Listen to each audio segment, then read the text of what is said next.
नमस्कार दोस्तों, the learning hub channel में आपका स्वागत है। आज हम लेके आए हैं लोकसभा से पूछे जाने वाले ऐसे महत्वपूर्ण 50 प्रश्न। साथ ही दोस्तों, लोकसभा कहते किसे हैं ये भी हम आपको बताएंगे। चलिए स्टार्ट करते हैं। दोस्तों, भारतीय सदन राष्ट्रपति और दो सदनों से मिलकर बनती है। दो सदन ये कौन से हैं? एक है लोकसभा, दूसरा है राज्यसभा। तो चलिए स्टार्ट करते हैं। लोकसभा आखिर है क्या? तो दोस्तों, लोकसभा भारतीय संसद का निचला सदन है। भारतीय संसद का ऊपरी सदन राज्यसभा है। लोकसभा सार्वभौमिक वयस्क मताधिकार के आधार पर लोगों द्वारा प्रत्यक्ष चुनाव द्वारा चुने हुए प्रतिनिधियों से गठित होती है। लोकसभा की कार्यविधि यानी कि कार्यकाल 5 वर्ष है, परंतु इसे समय से पूर्व भंग किया जा सकता है। तो दोस्तों, लोकसभा को भंग करने का अधिकार राष्ट्रपति के पास होता है और राष्ट्रपति इन शक्तियों का प्रयोग केवल प्रधानमंत्री और उनकी केंद्रीय मंत्रिपरिषद की सलाह पर ही ऐसा कर सकता है। ठीक है, चलिए स्टार्ट करते हैं हमारी आज की सीरीज़। क्वेश्चन नंबर 1 है, 1971 की जनगणना के अनुसार लोकसभा में सीटों का आवंटन किस वर्ष तक यथावत रहेगा? तो दोस्तों, 2026 तक यथावत रहेगा। जनगणना के अनुसार लोकसभा सीटों का दोस्तों आवंटन होता है। क्वेश्चन नंबर 2 है, अविश्वास प्रस्ताव किस सदन में लाया जाता है? तो दोस्तों, ये लोकसभा में लाया जाता है विपक्ष द्वारा संसद में सरकार को गिराने या कमज़ोर करने की उम्मीद से। ठीक है। क्वेश्चन नंबर 3 है, अस्थायी लोकसभा अध्यक्ष को क्या कहते हैं?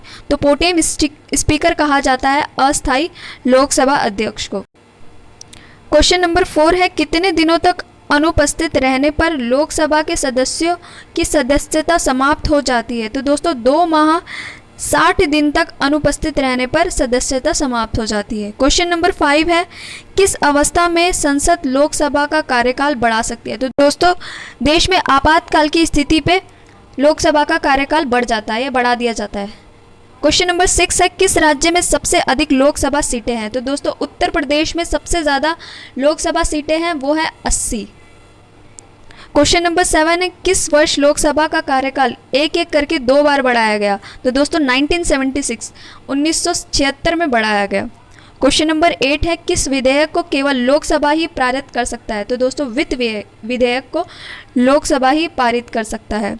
क्वेश्चन नंबर 9 है, किस संविधान संशोधन द्वारा मत देने की न्यूनतम आयु 18 वर्ष की गई? तो दोस्तों, 61वें संविधान संशोधन अधिनियम 1989 के। क्वेश्चन नंबर 10, किसी समिति का पदेन अध्यक्ष लोकसभा अध्यक्ष होता है? तो ये होता है नियम समिति का। दोस्तों, जब किसी पद पर कोई स्थायी अध्यक्ष नहीं होता तो उस पद पर एक अस्थायी सदस्य को नियुक्त किया जाता है, जिसे पदेन अध्यक्ष भी कहा जाता है। ठीक है। क्वेश्चन नंबर 11 है, जनता द्वारा प्रत्यक्ष रूप से निर्वाचित सदन को क्या कहते हैं? तो दोस्तों, लोकसभा कहते हैं। जो जनता द्वारा चुनकर आते हैं लोकसभा में। क्वेश्चन नंबर 12, निर्णायक मत देने का अधिकार किसको है? तो दोस्तों, लोकसभा अध्यक्ष को है। क्वेश्चन नंबर 13 है, प्रोटेम स्पीकर की नियुक्ति कौन करता है? प्रोटेम स्पीकर यानी कि अस्थायी लोकसभा अध्यक्ष, इसकी नियुक्ति राष्ट्रपति करता है। क्वेश्चन नंबर 14 है, बजट किसके द्वारा पारित किया जाता है? तो दोस्तों, लोकसभा द्वारा बजट पारित किया जाता है। क्वेश्चन नंबर 15, भारत की प्रथम महिला लोकसभा अध्यक्ष कौन है? तो दोस्तों, मीरा कुमार। क्वेश्चन नंबर 16, भारत के प्रथम लोकसभा अध्यक्ष कौन थे? तो GV मावलंकर प्रथम लोकसभा अध्यक्ष थे। क्वेश्चन नंबर 17 है, भारत के राष्ट्रपति किसकी अनुशंसा पर लोकसभा को भंग कर सकते हैं? तो दोस्तों, राष्ट्रपति प्रधानमंत्री और मंत्रिपरिषद की सलाह पर लोकसभा को भंग कर सकते हैं। क्वेश्चन नंबर 18 है, भारत में क्षेत्रफल की दृष्टि से सबसे बड़ा संसदीय निर्वाचन क्षेत्र कौन सा है? तो दोस्तों, लद्दाख जम्मू कश्मीर सबसे बड़ा संसदीय निर्वाचन क्षेत्र है। क्वेश्चन नंबर 19, भारतीय संविधान के किस अनुच्छेद के अंतर्गत लोकसभा की रचना की गई? तो दोस्तों, अनुच्छेद 81 के अंतर्गत लोकसभा की रचना की गई। क्वेश्चन नंबर 20 है, भारतीय संसद का निम्न सदन किसे कहा जाता है? तो दोस्तों, लोकसभा को निम्न सदन और राज्यसभा को उच्च सदन कहा जाता है। क्वेश्चन नंबर 21 है, भारतीय सदन के दोनों सदनों के संयुक्त अधिवेशन की अध्यक्षता कौन करता है? तो दोस्तों, लोकसभा अध्यक्ष करता है। क्वेश्चन नंबर 22, मंत्रिपरिषद किसके प्रति उत्तरदायी होती है? तो दोस्तों, ये लोकसभा के प्रति उत्तरदायी होती है। क्वेश्चन नंबर 23, राजनीतिक शब्दावली में शून्यकाल का अर्थ क्या है? तो दोस्तों, इंपॉर्टेंट क्वेश्चन है ये शून्यकाल। प्रश्नोत्तर सत्र कहा जाता है शून्यकाल को। क्वेश्चन नंबर 24, राष्ट्रपति एंग्लो भारतीय समूह समुदाय के कितने प्रतिनिधियों को लोकसभा में नामित कर सकता है? तो दोस्तों दो एंग्लो भारतीय समुदाय के प्रतिनिधि होते हैं लोकसभा में। क्वेश्चन नंबर 25, राष्ट्रमंडल अध्यक्षों के सम्मेलन का पदेन महासचिव कौन होता है? तो लोकसभा महासचिव होता है। क्वेश्चन नंबर 26, लोकसभा अध्यक्ष अपना त्यागपत्र किसे देता है? तो लोकसभा उपाध्यक्ष को लोकसभा अध्यक्ष अपना त्यागपत्र देता है। क्वेश्चन नंबर 27, लोकसभा अध्यक्ष का चुनाव कौन करता है? तो दोस्तों लोकसभा अध्यक्ष का चुनाव लोकसभा के सदस्य ही करते हैं। इस प्रक्रिया में लोकसभा के जो जितने भी उपस्थित सदस्य होते हैं वो साधारण बहुमत के द्वारा लोकसभा अध्यक्ष का चुनाव करते हैं। क्वेश्चन नंबर 28 है, लोकसभा का कार्यकाल 5 वर्ष से अधिक किस अवस्था में बढ़ाया जा सकता है? तो दोस्तों जब राष्ट्र में आपातकाल लागू हो तब लोकसभा का कार्यकाल बढ़ाया जा सकता है। लोकसभा का जनक किसे माना जाता है? तो दोस्तों जी.वी. मावलंकर को लोकसभा का जनक माना जाता है। क्वेश्चन नंबर 30, लोकसभा का सचिवालय किससे नियंत्रित होता है? तो दोस्तों लोकसभा अध्यक्ष द्वारा नियंत्रित होता है। क्वेश्चन नंबर 31 है, लोकसभा का सदस्य बनने के लिए न्यूनतम आयु कितनी होनी चाहिए? तो दोस्तों लोकसभा के लिए 25 वर्ष न्यूनतम आयु होनी चाहिए और राज्यसभा के लिए 30 वर्ष न्यूनतम आयु होनी चाहिए सदस्य बनने के लिए। क्वेश्चन नंबर 32 है, लोकसभा का सामान्यतः कार्यकाल कितने वर्ष का होता है? तो दोस्तों 5 वर्ष का कार्यकाल होता है।